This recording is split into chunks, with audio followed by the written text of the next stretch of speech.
మీ కామెంట్లు నా సమాధానం కార్యక్రమానికి అన్నదాతలకు ఆత్మీయ స్వాగతం. ముందుగా జమ్మూ కాశ్మీర్ పెహల్గాం ప్రాంతంలో జరిగిన టెర్రరిస్టుల పాశవిక దాడి, పర్యాటకు చంపిన ధరుణం మనం చూసాము. కాకపోతే ఆ నీచ నికృష్టులు, ఆ తీవ్రవాదులు, పాకిస్తాన్ మూలంలో ఆ తీవ్రవాద సంస్థకు చెందిన వ్యక్తులు మతం పేరు చూసి హిందువా ముస్లిం అని చూసి మరీ కాల్చారని వార్తలు వస్తున్నాయి. ఇది చాలా శోచనీయం, చాలా దారుణం. అసలు మీరెవర్రా ఇక్కడికి వచ్చి మమ్మల్ని కాపాడటానికి? ఇది మా దేశం, హిందుస్థాన్. హమ్ హై హిందుస్థాన్గా ముసల్మాన్, వీఆర్ ఇండియన్ ముస్లిమ్స్. మీలాంటి నీచ నికృష్టుల వల్లే శాంతికి చిహ్నమైన ఇస్లాం మతం, దాని యొక్క సిద్ధాంతం, మూలాలు ప్రమాదంలో పడుతున్నాయి. మొహమ్మద్ ప్రవక్త బోధించింది ఇదేనా? మాకు ఈ దేశం మొత్తం మా ప్రత్యేక దేశం కావాలని పాకిస్తాన్కి పారిపోయిన నీచులు మీరు. మాకు ప్రత్యేక దేశం కావాలని చెప్పి. మా దేశం హిందుస్థాన్తో, ఇక్కడ ఉన్న ముసల్మాన్లతో మీకేం సంబంధం? ఇదేమైనా వార్తలేదు వస్తున్నాయి. ఇది ఎంత మాత్రం వాస్తవమో తెలియదు, కానీ అలా చేసి ఉంటే మాత్రం ఇది క్షమించరాని నేరం. కేంద్ర ప్రభుత్వం స్పందించాలి. అసలు పాకిస్తాన్ యొక్క ఆర్థిక వ్యవస్థ దినదిన గండంగా ఉంది. ఆ దేశం సంక్షోభంలో కూరుకుపోయింది. అక్కడ కూడా ఈ బెలూచిస్తాన్ ఫ్రంట్లో చాలా పాకిస్తాన్ మొక్క చెక్కలు కావాలని అక్కడ చాలామంది ప్రయత్నిస్తున్నారు. ఆ దేశం తెగదింపులు చేసుకొని వాళ్ళు సవాలక్ష సమస్యలు పెట్టుకుని ఇంకా కాశ్మీర్ గురించి అల్లకొల్లం చేయాలని ప్రయత్నిస్తున్నారు. రాజా హరిసింగ్ గారు కాశ్మీర్ సంస్థానాన్ని హిందుస్థాన్లో విలీనం చేస్తూ సంతకాలు పెట్టారు. అప్పటికే పాకిస్తాన్ సైన్యం కాశ్మీర్లో ప్రవేశించింది. జనరల్ కురియప్పన్ సారథ్యంలో మన సేనలు తరిమి కొడుతున్నారు కాశ్మీర్ నుంచి పాకిస్తాన్ సైనికుల్ని. కానీ దురదృష్టం ఎందుకో ఆ రోజు మన పండిట్ జవహర్లాల్ నెహ్రూ గారు ఆ విషయాన్ని ఐక్యరాజ్య సమితికి నివేదించారు. యుద్ధ విరమణ జరిగింది. ఆ మిగిలిన ప్రాంతమే పాక్ ఆక్రమిత కాశ్మీర్గా మిగిలిపోయింది. ఏదేమైనా ఈ పాశవిక దాడిని ముక్త కంఠంతో మన ఛానల్ తరఫున ఖండిస్తూ చనిపోయిన వారి ఆత్మలు శాంతించాలని ఆ భగవంతుని ప్రార్థిస్తూ మళ్ళీ చెబుతున్నాను, కాశ్మీర్ హిందుస్థాన్ కా హై. మీరు ఎంత అల్లకల్లోలం చేయాలని ప్రయత్నించినా, కాశ్మీర్ అన్ని అశాంతి చేయాలని మీరు ఎన్ని కుట్రలు కుతంత్రాలు చేసినా కూడా పాకిస్తాన్ హిందుస్థాన్ హిస్సా హై. పాక్ మీ అధీనంలో కాశ్మీర్ కూడా ఏదో ఒక రోజు ఈ హిందుస్థాన్ కలవటం ఖాయం. पाकिस्तान का सर है कश्मीर, कश्मीर हम नहीं, हमारे जान तो दे देंगे, कश्मीर को नहीं छोड़ेंगे, पाकिस्तान के साले हो. మతాన్ని చూసి మారణకాండను సాగిస్తున్న తీవ్రవాదులతో ఈ మారణకాండ అడ్డుకోవడానికి భయపడకుండా ధైర్యంగా ఎదురెళ్ళి వాళ్ళ చేతిలో ఆయుధాలు లాక్కోవాలని పర్యాటకులు, కాశ్మీర్కి వచ్చిన పర్యాటకులు అతిథివో అని భావించి వాళ్ళ ప్రాణాలను కాపాడటానికి తీవ్రవాదులతో పోరాడి అసలు బాసిన సయ్యద్ అదీల్ హుసేన్ షా లాల్ సలాం భాయ్. ఇది హిందుస్థాన్. ये है हिंदुस्तान का मुसलमान मुस्लिम्स, सारे जहान से अच्छा हिंदू सिता हमारा. సయ్యద్ ఆదిల్ షా గారు మరొక్కమారు మీకు లాల్ సలాం. జై హింద్. దేశం యావత్తు గర్విస్తుంది. ప్రాణాలకు సైతం లెక్క చేయకుండా మీరు పోరాడిన తీరు, మీ సాహసం, మీ ధైర్యం. ఇక ఈరోజు కామెంట్ల విషయానికి వస్తే, సూపర్ అన్న, you are Kohinoor diamond. Keshav Reddy garu thank you అన్న. ఇక Sadev garu, hello Syed Shataj bro, Angallu market open అంటున్నారు, చాలా గుడ్ న్యూస్ చెప్పారు. లాస్ట్ 4 days హెవీ టెంపరేచర్ ఉంది. ఒక 3 days కోతకి వచ్చి కాయలు 2 days ఫుల్ కలర్ వస్తున్నాయి. నాకు తెలిసి 30 రోజుల్లో ఆల్మోస్ట్ అన్ని టమోటాలు ఖాళీ అయిపోతాయి మన సైడ్. ఇంకా ఎక్స్పోర్ట్ స్టార్ట్ అయితే టమోటా సునామీ వచ్చినా సరే రేట్స్ ఉంటాయి. జూన్ అండ్ జూలైలో దిగుమతి భారీగా వచ్చినా కూడా రేట్స్ ఉంటాయి. ఎందుకంటే హిందుస్థాన్ బడా ముల్క్ హై, ఇండియా పెద్ద కంట్రీ కాబట్టి. I am expecting July will be lucky year of this 2025. This is my expectation only.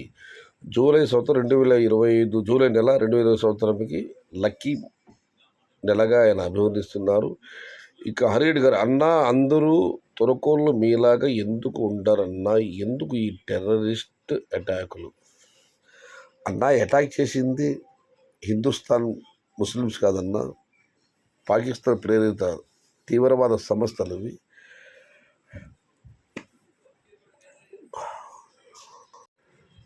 Muslims అందరూ టెర్రరిస్టులు కాదు. ఇలాంటి అసలు ఇస్లాం అంటేనే శాంతి, ఇస్లాం యొక్క అర్థమే శాంతి. కానీ ఈ నీచ నికృష్టుల వల్ల ఇస్లాం యొక్క అసలు స్వభావం పూర్తిగా మారిపోతుంది. తుపాకులు బట్టి వాళ్ళు ఇస్లాం మతాన్ని ధ్వంసం చేస్తున్నారు. ముస్లిమ్స్ టెర్రరిస్ట్ అది ఇక్కడ అటాక్ చేసిన వాళ్ళు మన దేశానికి సంబంధించిన Muslims. There are not Indian Hindustan Muslims, there are Pakistan Muslims. And Pakistan ప్రేరిత తీవ్రవాద సంస్థలకు చెందిన వ్యక్తులన్నా మన భారతదేశం ముస్లిమ్స్కి వాటితో సంబంధం లేదు. వాళ్ళ మతాలు చూసి కాల్చారని వార్తలు వస్తున్నాయి, వీడియోలు కూడా చూశాను. కానీ అదే తీవ్రవాదులతో మన హిందుస్థాన్ ముస్లిం అబ్దుల్ షాదిషా గారు పోరాడి ప్రాణాలు కోల్పోయారు. ఇక లక్ష్మీప్రసాద్ గారు, అన్నా 4 months last week export start అవుతుంది చెప్పి ఇప్పుడు చెప్పలేదు అంటావా? అన్నా 4 months last week export start అవుతుంది అని చెప్పి ఇప్పుడు చెప్పలేదు అంటావా? ఒక్క మాట మీద ఉంటుంది అన్నా. నీకు డౌట్ ఏమైనా ఉంటే 20 days పోయి మీ సమాధానం చూడు. రైతుకి నొప్పి పెట్టద్దు, ఓకే అన్నా. 10 రోజులు అటు ఇటుగా అవుతుంది. ఏది కూడా అన్నీ మనం చెప్పినట్టు జరగదు. సరే, మీ మాటకు వద్దాం. ఏప్రిల్ చివరి వారంలో ఎగుమతి స్టార్ట్ అవుతుందని చెప్పాను. అప్పుడు తీసు సమాచారం. ఇవాళ ఉండే నదులు నాగపాలతో మాట్లాడాను. ఆయనగా పదో పడుతుంటాను. రెండవదన్నా, ఎగుమతులు ఇప్పుడు స్టార్ట్ అవ్వాలా అని లేదన్నా. ఆల్రెడీ ఛత్తీస్గఢ్ టమాటాలు పెడుతున్నాయి, కానీ తక్కువ మోతాదులో మాత్రమే. ఇంకా టమాటాలు ఉన్నాయి. నేను చెప్పానన్నా, ఒక 10 రోజులు అటు ఇటు అవుతుంది. దానికంతా నిలదీస్తే ఎట్లన్నా? ఏప్రిల్ చివరి వారం అన్నాను. మే 10 ఖచ్చితంగా ఎగుమతులు. నాకు అర్థమవుతుంది మీ బాధ. ఇప్పుడు చెప్పాను కాబట్టి ఏప్రిల్ చివరి వారంలో ఎగుమతులు ఆరంభమైతే ధరలు ఉంటాయని మీకు ఆశ ఉండి ఉండవచ్చు. I'm agreed. బట్ ఒకటి గుర్తుపెట్టుకోండి, మీరు ఇప్పుడు కూడా ఎక్స్పోర్ట్లు అవుతున్నాయి మితంగా. ఒరిస్సాకు పెడుతున్నాయి, ఛత్తీస్గఢ్ పెడుతున్నాయి, ఇటు మహారాష్ట్ర పెడుతున్నాయి. పూర్తి స్థాయిలో కావడం లేదు, మితంగా పెడుతున్నాయి. పూర్తి స్థాయిలో అంటే మే 15 అని నా అంచనా.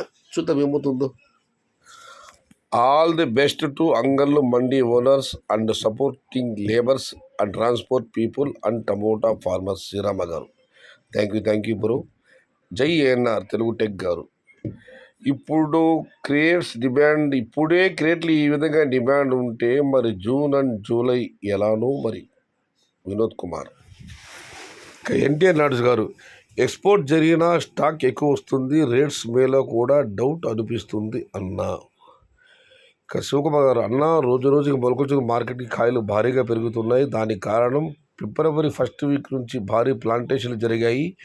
ఈ ఎక్స్పోర్ట్ ఇప్పట్లో అయ్యేలా లేదు. కనీసం 200 రేట్ కొట్టలేడం కష్టంగా ఉంది. అవసరానికి మించి సరుకు వస్తూ ఉంటే ఏడన్నా రేట్లు ఉండేది. ఇది నిజం. పచ్చి కాలే ఒట్టి కాలే టోటల్గా మటాష్ ఈ సీజన్ మటాష్. పచ్చి కాలే ఒట్టి కాలే టోటల్గా మటాష్ ఈ సీజన్ మటాష్. దీనికి ఒక రిప్లై వచ్చింది. అది కూడా శివకుమార్ గారిది. భారీ ప్లాంటేషన్ చేసిన వాళ్ళకి లాస్, సేద్యాన్ని నమ్ముకొని కొద్దిగా నాటుకొని రైతులకి లాస్. అఖిల్ రెడ్డి, చాలా రోజుల తర్వాత తమ్ముడు, welcome to my channel. Hi Syed Shahtad భయ్యా, రేట్స్ ఎప్పుడు ఇంక్రీజ్ అవుతుంది అని అందరూ అడుగుతున్నారు. My expectation May 15th above 500 cross అవుతుంది పక్కా. అందరూ రైతు ధరలు ఎప్పుడు అడుగుతున్నారు. నా అంచనా ప్రకారం మే 15 తర్వాత 500 రూపాయలు ఖచ్చితంగా పెడుతుందన్న ఆశాభావాన్ని, అంచనాను అఖిల్ రెడ్డి గారు వ్యక్తం చేస్తున్నారు. దానికి లక్ష్మి గారు, చాలా రోజుల తర్వాత కామెంట్ పెట్టారు, ఎలా ఉన్నారు అన్న. మేలో స్టాక్ హెవీగా వస్తుంది, ఈ ప్రైసెస్ కూడా ఉండవని అందరూ అంటున్నారు. నిజంగా ప్రైస్ పెరిగే ఛాన్స్ ఉందంటారా? Please reply. దీనికి అఖిల్ రెడ్డి గారు, 100% 500 అబౌవ్ రేట్స్ ఉంటాయి మే 15 తర్వాత. Thanks for your reply. ఏదేమన్నా అక్కడ చాలా రోజులు వచ్చారు, చాలా రోజుల తర్వాత చాలా చల్లని మాటలు చెబుతున్నారు.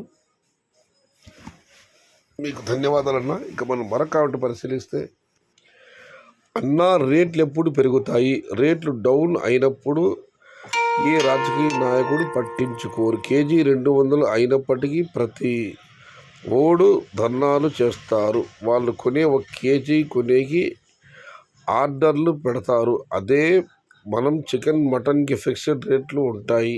దీన్ని అందరూ స్పందించాలి. రేట్లు పెరిగితే వాస్తవం వచ్చిపోయింది. ధర తగ్గట్టు ఎవరు పట్టించుకోరన్నా. ఇక రెడ్డమ్మ గారు ఎక్స్ప్రెషన్ సూపర్ అన్న. థ్యాంక్ యూ చెల్లమ్మ. ఇక మనం మరొకటి పరిశీలిస్తే భైరప్ప గారు in front of as crocodile festival wait and see don't invest more money please. Shankar Dada MBBS సినిమాలో చాలా పాపులర్ డైలాగ్ ఇది. In front of crocodile festival, ముందుంది ముసళ్ళ పండుగ, దానికి ముందుంది ఇంకా టమాటా దారుణంగా ఉండవచ్చు. అనవసరంగా అధికంగా పెట్టుబడి వాటిపై పెట్టదు భైరప్ప గారు అన్నదాతలకు సలహా ఇస్తున్నారు. ఇక నరసింహారెడ్డి గారు సరై తేరా రాజు సర్ మై నంబర్ మాన్కో కావాలి. కామెంట్ అర్థం కాలేదు అన్న. సూపర్ అన్న. థ్యాంక్ యూ శివ ఎడగొట్టి గారు.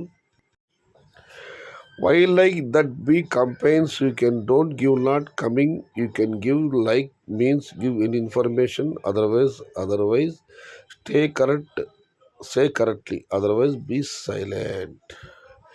నీ దగ్గర ఏమన్నా సమాచారం ఉంటే చెప్పు, అంతేగాని అది ఇది అని లిటికేషన్లు పెత్తలాడకని పెట్టద్దు.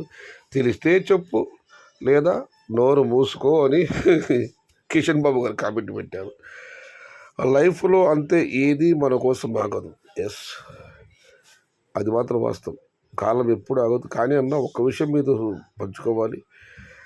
ఎంతోమంది జన్మించారు, పుట్టారు, మరణించారు. కానీ ఒక వ్యక్తి వల్ల ఏది కూడా ఆగలేదు. అది ప్రవర్తనలు కావచ్చు, కారణజన్మలు చెప్పుకునే వాళ్ళు కావచ్చు. కానీ డాక్టర్ వైఎస్ రాజశేఖర రెడ్డి మరణం మాత్రం మనకు సీమాంధ్ర పౌరులకు చాలా విషాదం మిగిల్చింది.